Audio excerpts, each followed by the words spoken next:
Hey, Adam Huxman here from ProjectionHub. So I was an SBA lender for 12 years where I made over 1,500 SBA loans during my time leading this SBA program called Bankable. And now I'm kind of on the other side of the table, helping clients and small business owners prepare for an SBA loan by helping them with projections, helping them with a business plan, helping them find the right perfect SBA lender, and helping them close their deal ultimately. And so one of the questions that I often get is, when should I talk to an SBA lender? Do I need to have everything buttoned up? Should I have my projections and business plan all buttoned up and perfect and a nice package before I even have a conversation with a lender? Or can I talk to them earlier in the process at the risk of maybe seeming like I don't know what I'm doing? And this is a really good question. The answer is it depends. And so there's a couple things to consider, I think, when thinking through when to bring in an SBA lender. So if you are opening a franchise, let's say you're opening a Jimmy John's, most lenders understand how Jimmy John's franchise works. The franchisor is going to have a pretty specific plan about what it takes to open a franchise, and there's not a whole lot of wiggle room.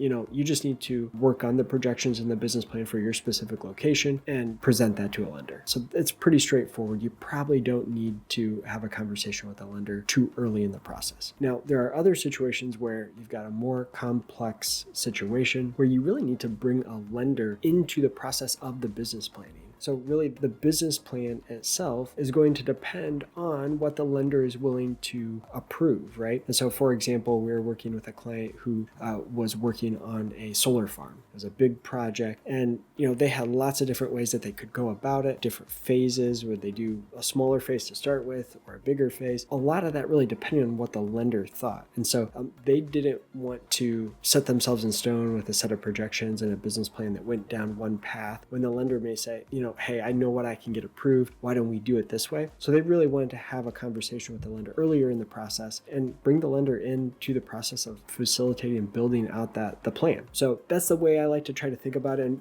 we help try to facilitate those conversations with lenders and our clients when it makes sense, bring the lender into the conversation, but also try to avoid potentially embarrassing ourselves, seeming unprepared in situations where we really don't need their feedback yet. We just need to put together the plan. So hope that helps you as you kind of think through when should you talk to the right lender. If you found this video to be helpful, I'd love it if you subscribe to our channel, like the video, helps more folks find our videos that help you try to get an SBA loan and go through that really tough process. And so if you have any questions for us, please reach out to support@projectionhub.com. We'd love to try to help you through that process. All right, thanks.